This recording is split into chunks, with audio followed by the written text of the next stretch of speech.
abrir a palavra de Deus no capítulo 6 de Levíticos.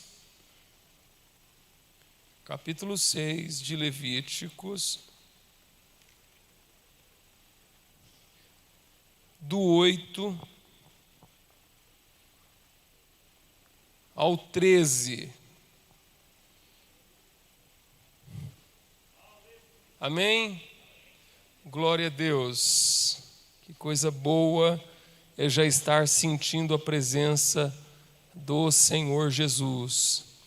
Quero agradecer a presença aqui também dos missionários lá da SEMAD, os novos alunos que chegaram lá, o pastor que chegou também lá do Nordeste, está com a gente aqui, que Deus abençoe.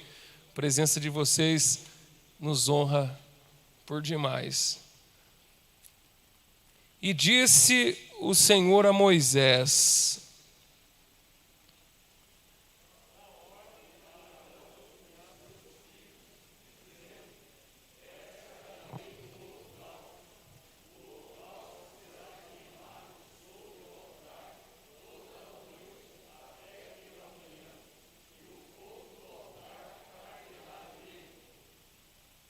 o sacerdote então vestirá sua túnica de linho e as calças de linho sobre a sua pele, e retirará a cinza que o fogo consumiu do holocausto no altar, e a porá junto do altar.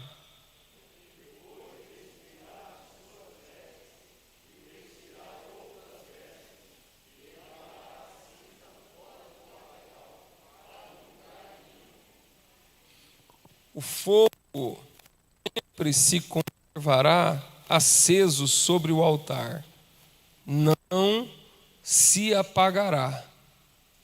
Cada manhã o sacerdote acenderá lenha nele, e sobre ele porá em ordem o holocausto, e sobre ele queimará a gordura das ofertas pacíficas.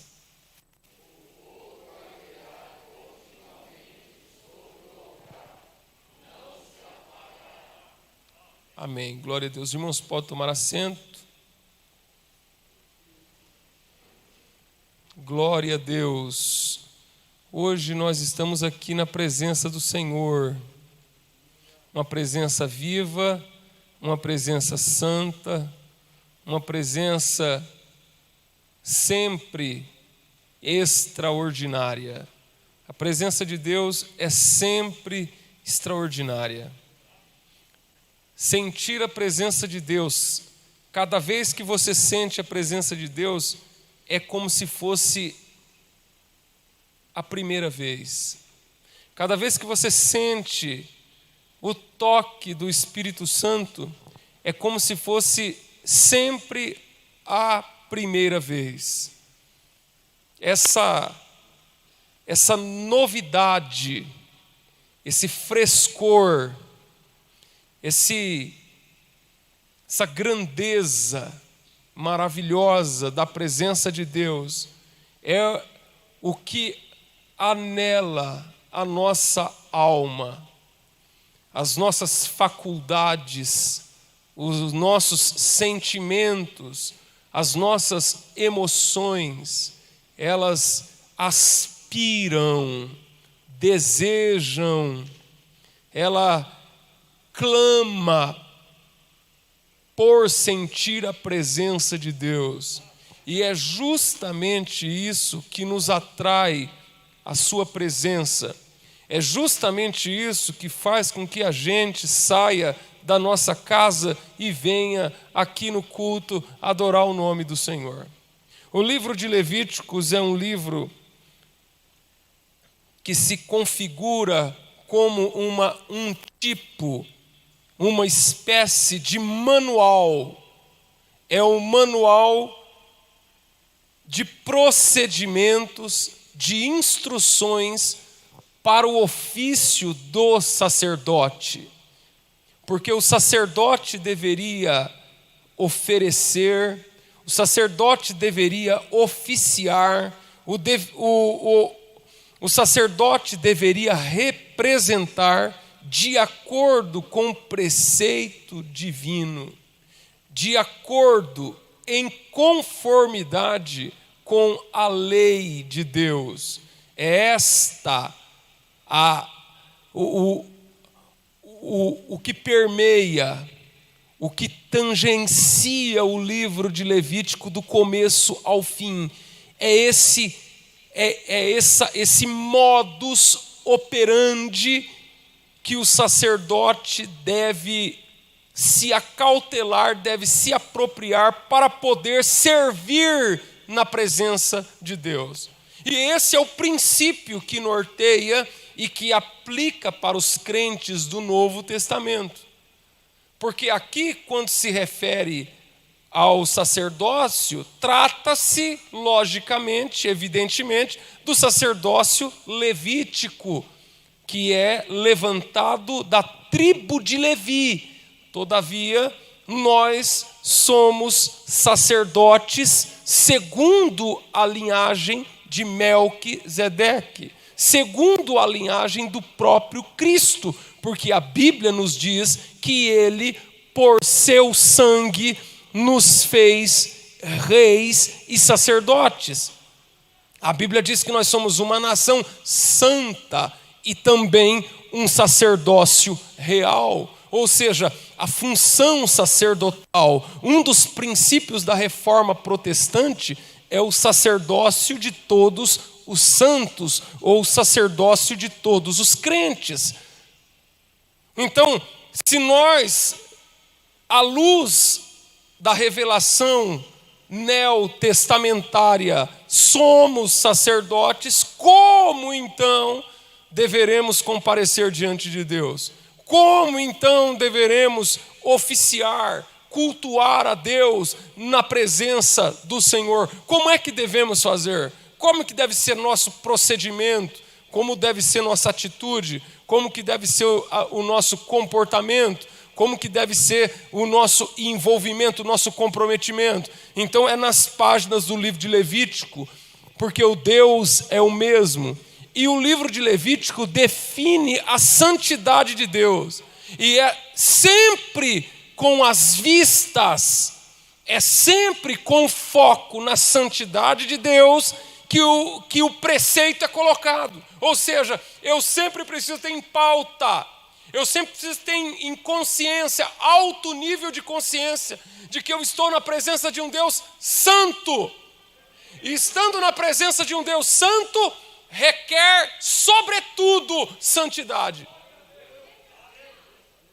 Se estamos diante da presença de Deus, requer, sobretudo, santidade. E a palavra santidade é separação. Louvado seja Deus. Glória ao nome do Senhor. O fogo sempre se conservará aceso sobre o altar. Não se apagará. Cada manhã, o sacerdote acenderá lenha sobre ele. Então precisamos, em primeiro lugar, entender que o que mantém o fogo, quem acende o fogo, conforme Levítico 9:24, é o próprio Deus. O fogo sai da presença de Deus, acende o altar e o povo se jubila por essa manifestação gloriosa. Porém, o mandamento, a instrução, a doutrina. Então, quem acende o fogo é Deus. Quem opera, quem faz o avivamento é Deus. O avivamento não é algo produzido pela imaginação humana. O avivamento não é fruto das nossas sensações. O avivamento não é fruto dos nossos arrepios. O avivamento não é fruto do embalo emocional. O avivamento é fruto de uma ação direta, poderosa, viva e forte do Senhor, direto do céu sobre o seu povo. Quem faz avivamento é Deus. Não existe, vamos fazer um culto de avivamento. Vamos marcar um congresso de avivamento. Olha, venha para o culto, porque hoje tem avivamento. Avivamento não tem hoje. Não dá para eu colocar na agenda, não dá para eu programar o Espírito de Deus para poder produzir avivamento. Existe toda uma ideia equivocada acerca do verdadeiro avivamento. Existe uma ideia, todo um conjunto de ideias equivocadas sobre o culto avivado. Louvado seja Deus, principalmente quando se trata dos pentecostais. Os pentecostais, nós precisamos dar as mãos à palmatória, nós somos pentecostais. Os pentecostais é assim, vive em dois opostos. O primeiro é o do canela de fogo, do sapato de fogo, do reteté. E o segundo é do pentecostal receoso, do pentecostal que crê, mas tem um pé atrás. Entendeu? Receoso, ele crê, mas ele tem um pé atrás. Ele crê que Deus opera, mas ele tem um pé atrás. Ele crê que Deus faz milagre, mas ele fica sempre recuado. Entendeu?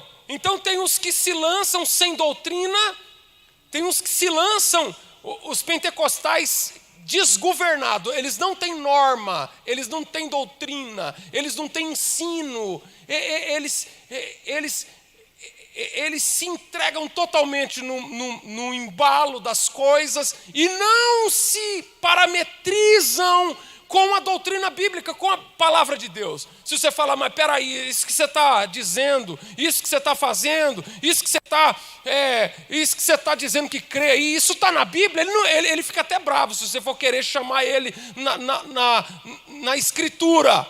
E o outro é o seguinte, o outro é tão apegado à letra, ou à forma, ou à tradição, que ele também não consegue se soltar. Então tem um que é destravado e desgovernado, e tem outro que é travado às quatro rodas. E nós precisamos encontrar o ponto de equilíbrio. E onde é que tem um ponto de equilíbrio? O ponto de equilíbrio está aqui. Ou seja, avivamento não é embalo emocional. Avivamento não é embalo emocional. Avivamento também não é pululância e efervescência. Avivamento é quando a presença de Deus santo e poderoso tem liberdade entre nós. Eu creio que avivamento é o que move a igreja na direção de uma vida de santificação. Avivamento é o que move a igreja numa vida de adoração. Avivamento é o que move a igreja no movimento, na direção da volta de Jesus. Avivamento é o que mobiliza a igreja, é o que faz a igreja, é o combustível da igreja. O avivamento é o combustível do crente. No avivamento não é medido pelo tanto que eu pulo. Avivamento não é medido pela entonação da minha voz. Avivamento é medido, ele é parametrizado pelo vigor das minhas motivações. Quem acende o fogo é Deus. Agora, quem precisa assumir uma responsabilidade por fazer permanecer acesa a chama, somos nós. Quem faz o sobrenatural é Deus, mas quem tem que manter a coisa somos nós. Louvado seja Deus. A vida espiritual, ela precisa ser cuidada meticulosamente. Você precisa ter uma noção da santidade de Deus. Se você quiser que o braseiro de Deus continue queimando, que o fogo de Deus continue ardendo dentro do teu peito, então você precisa ter um compromisso de ser um crente avivado. Eu quero ser um crente avivado. E o ser um crente avivado está dizendo, a cada manhã, está aqui ó, cada manhã. Ou seja, eu tenho um compromisso de prioridade. Qual é a minha primeira, qual que é a minha prioridade? Quando ele está colocando aqui cada manhã, está colocando a prioridade. Qual é a prioridade da presença de Deus na tua vida? Qual é a prioridade da presença de Deus na minha vida? Que prioridade isso tem quando falar cada manhã? Ou seja, no primeiro instante, na tua primeira hora, o que é que nós fazemos?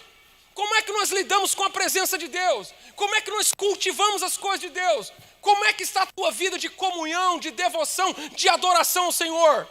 Cada manhã. Louvado seja Deus. Louvado seja o nome do Senhor. Cada manhã acenderá lenha. Ou seja, o combustível que faz o altar permanecer aceso chama-se lenha. O combustível que faz o altar ficar vigoroso. O combustível que faz o altar funcionar é a lenha. Lenha. Provérbios 26:20 diz assim: não havendo lenha, o fogo apaga. Não havendo lenha, o fogo apaga. Eu preciso colocar lenha no meu altar. E eu estava pesquisando, procurando entender melhor o texto e pesquisando para poder, pesquisando sobre cada termo. Então eu gosto de saber o significado de cada termo. E eu falei, vou procurar no dicionário o que significa a palavra lenha. E nem todo dicionário bíblico apresenta a palavra lenha lá no L. Mas eu tenho um dicionário que a maioria de vocês devem ter. Eu vejo na estante de muitos obreiros que é o dicionário, a pequena enciclopédia bíblica do Orlando Boyer. Quando uma palavra não tem lugar nenhum, aquele simples dicionário, que na verdade aquele é um dos melhores dicionários que tem, a pequena enciclopédia bíblica do pastor Orlando Boyer. Não sei se vocês têm. Quando os melhores, os mais graduados do dicionário não tem uma palavra, você pode ir no Orlando Boyer, porque lá vai ter. E não deu outra. Eu procurei no John Davis, não tinha. Procurei no Champlin, não tinha. Procurei no outro, não tinha. Falei, não, mas então no Orlando Boyer tem. E o Orlando Boyer, ele é fininho, ele não é um dicionário parrudo, detalhado, pormenorizado, ele não especifica as palavras, ele é um dicionário muito simples, muito prático. Louvado seja Deus. E aí, quando eu cheguei no Orlando Boyer, abri, cheguei no L e falei, não deu outra, estava lá a palavra lenha.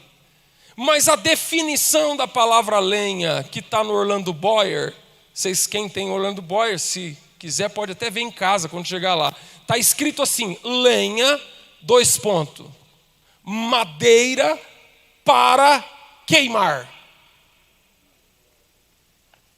Eu olhei assim, fiquei olhando para ele e ele olhando para mim. Ajudou bastante, né? De prima eu já falei, meu Deus, eu precisava de mais coisas. Eu precisava de mais detalhe. Eu precisava abrir a palavra. Eu preciso entrar na etimologia da palavra. Eu preciso de mais recurso. Mas depois eu voltei imediatamente o meu olho novamente lá, o Orlando Boyer, madeira para queimar. Aí eu fiquei pensando, falei, não, mas peraí. Madeira para queimar, aparentemente uma definição muito simplória, muito óbvia. E às vezes, as grandes revelações se escondem atrás das coisas mais óbvias. Às vezes aquilo está muito óbvio. E normalmente aquilo que é muito óbvio, a gente faz o favor de desprezar, nossa mente descarta. Não, vamos atrás de alguma coisa mais complexa, de alguma coisa mais polpuda, de alguma coisa mais assim, a gente precisa de carne na farofa. Não é assim? A gente quer carne na farofa. Aí depois o meu olho voltou a segunda vez, a madeira para queimar, primeiro lugar. Aí o Espírito falou para mim, porque tem madeira, olha só, tem madeira que se faz tudo com madeira. Madeira é um dos recursos mais nobres que existe na face da terra.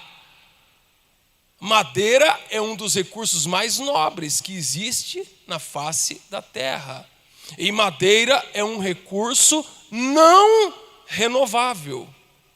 Quando você corta uma árvore, para você substituir uma árvore centenária, uma árvore que dá madeira, você precisa plantar quantas árvores no lugar daquela que se arrancou?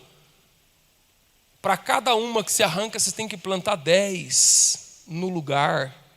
Por quê? Porque se arranca, quantos anos aquilo vai ser cultivado? Quantos anos aquilo vai ser desenvolvido novamente?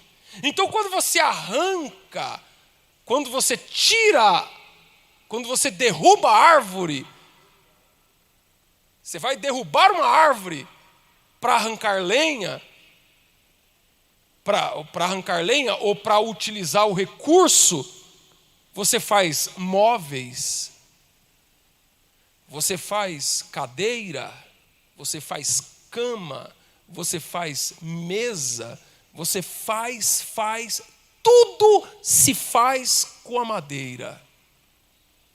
Mas a madeira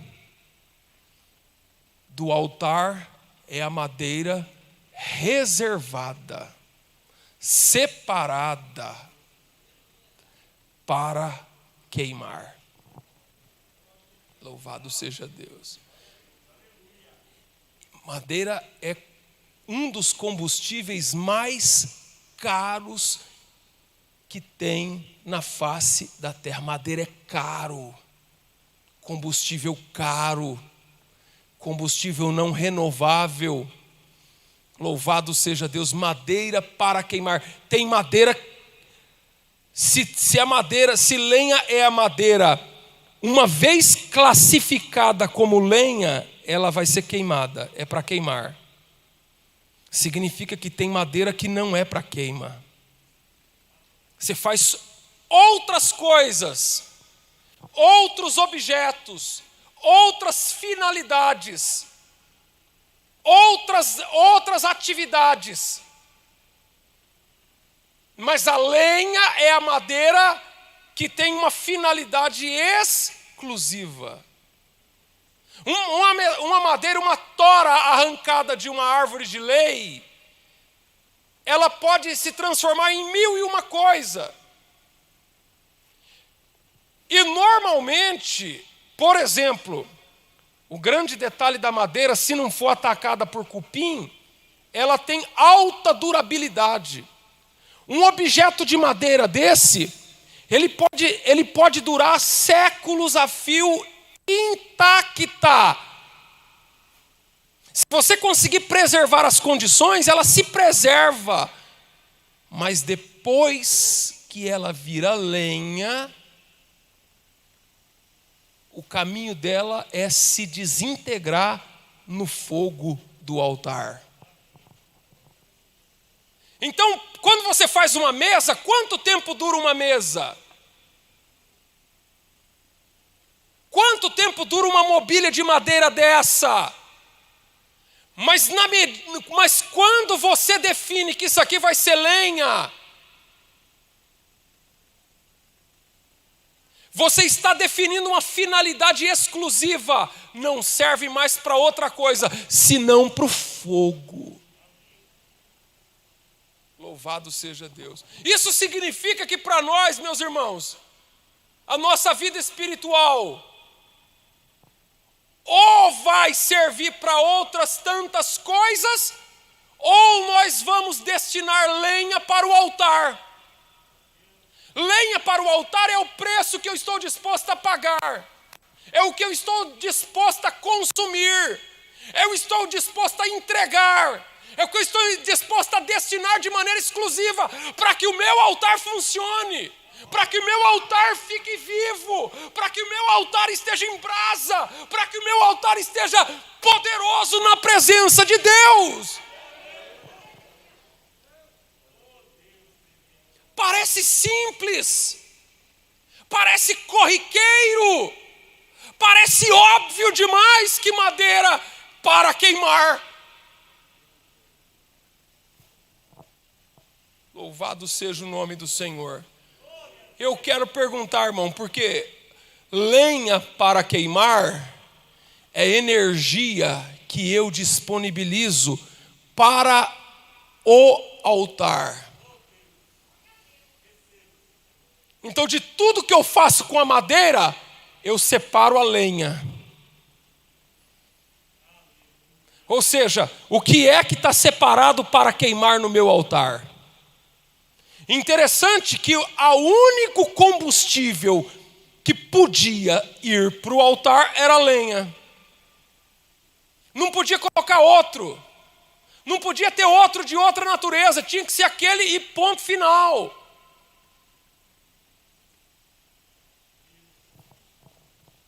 Louvado seja o nome do Senhor. Glória a Deus. Eu estou aqui nessa noite dizendo para você que é necessário que você coloque na tua consciência que se você não cultivar a tua vida espiritual, que se você não colocar lenha no teu altar, não adianta. Quando a gente lê o livro de Neemias, no capítulo 10, Neemias convoca o povo, e no capítulo 10 de Neemias é quando o Senhor opera um grande avivamento no meio do povo de Israel, o povo que vivenciou a restauração dos muros de Jerusalém. E aí Neemias faz uma convocação para o povo e fala assim: vocês tragam da casa de vocês lenha, mas tragam lenha boa para o altar. Quando o Senhor chama, é interessante, é maravilhoso, por quê? Porque a lenha deveria ser trazida de casa para o altar. A lenha deveria ser trazida de casa, significando que o avivamento genuíno é o avivamento que começa em casa. Um avivamento restrito ao ambiente do culto.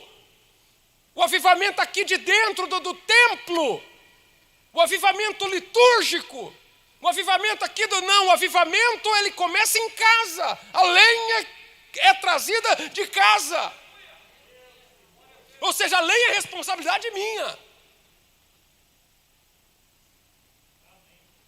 É responsabilidade pessoal.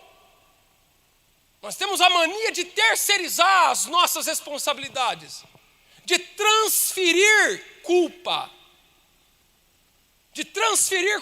de achar culpado para as outras coisas, das coisas que não dão certo. Às vezes nós estamos vazios, apagado, apático, insensível, desanimados. E é nesse momento em que nós estamos numa fase como essa, de crise, de frieza, em que nós começamos a procurar meios de nos excusarmos das nossas responsabilidades e tentar justificar nossa condição espiritual, encontrando álibi em outras coisas.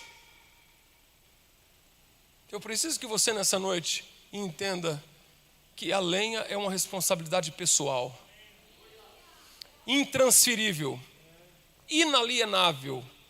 É você que tem que cuidar do teu altar.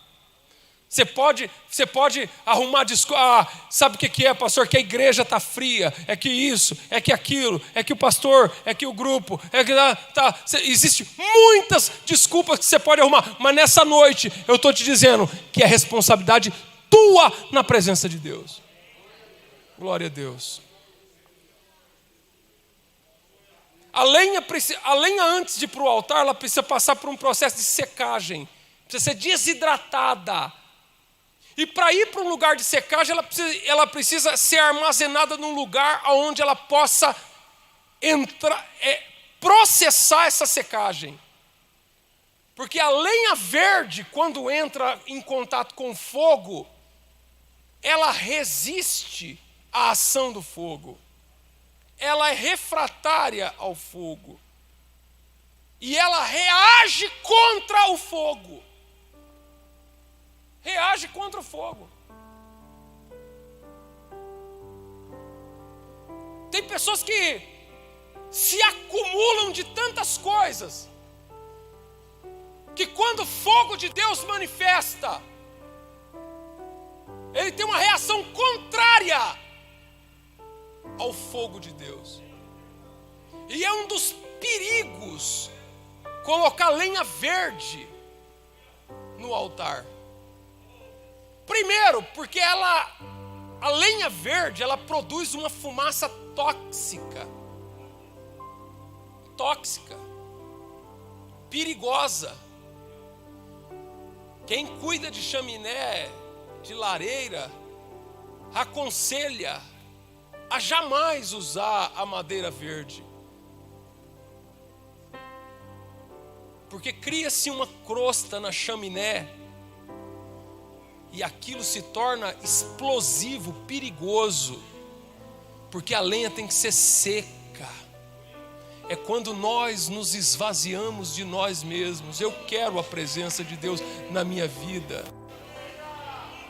mas eu preciso esvaziar de mim. A lenha, ela é separada e armazenada num lugar adequado, significando que quando você vai usar aquela madeira para lenha, ela precisa ser imediatamente separada para aquela finalidade, para queimar no altar. Louvado seja Deus, senão só dá fumaça, e uma fumaça irritante, uma fumaça que não gera fogo. Louvado seja Deus.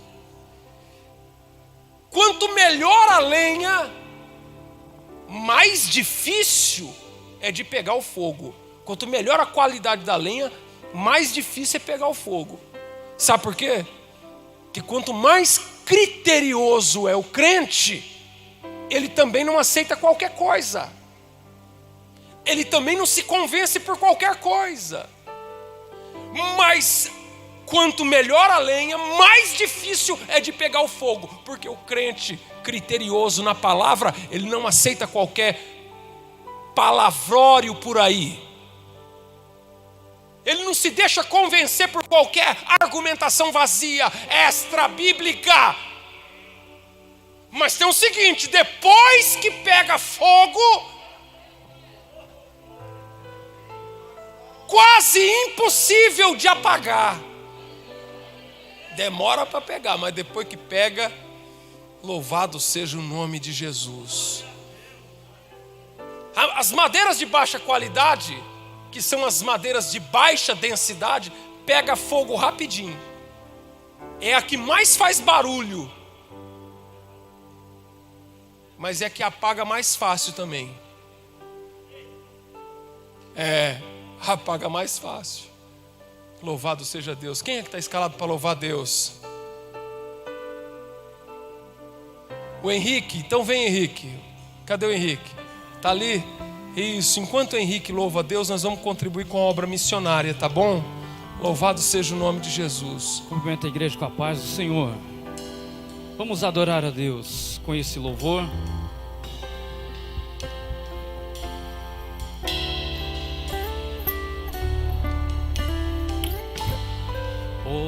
Porque Ele vive, posso crer no amanhã. Porque Ele vive, temor não há. Mas eu bem sei, eu sei que a minha vida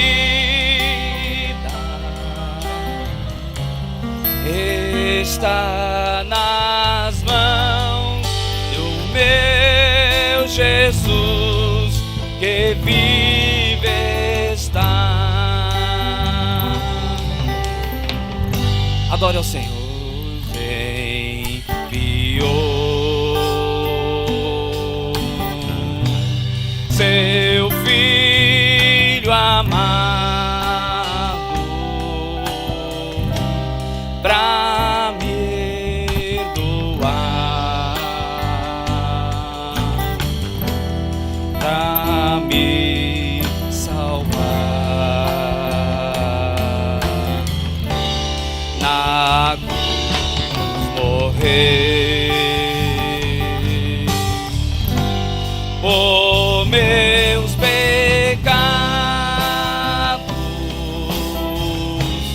mas ressurgiu e vivo com o Pai está.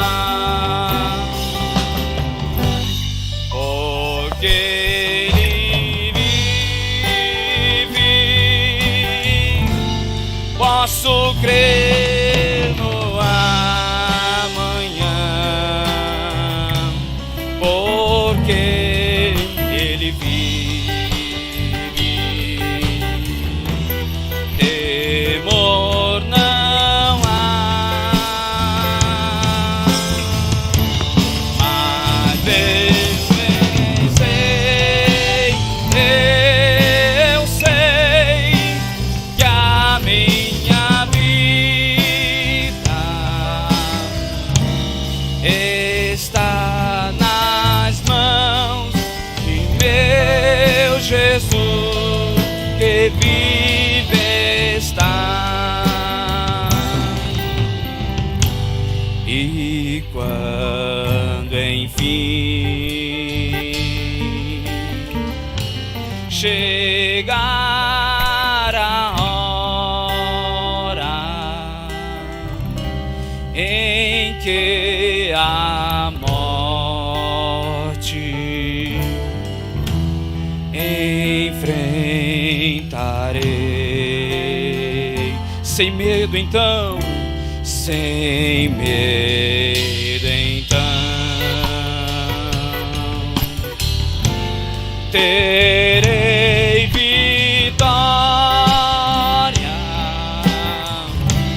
irei à glória, não, meu Jesus que vive está. Porque vive, posso crer no amanhã,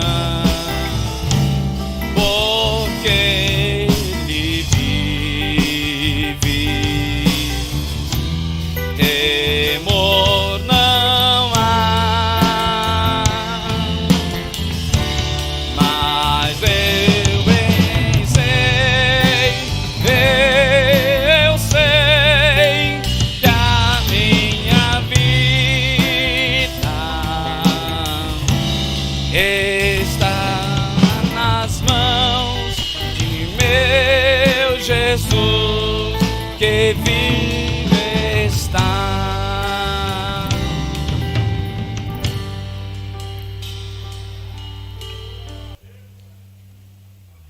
Grande é o nome do Senhor.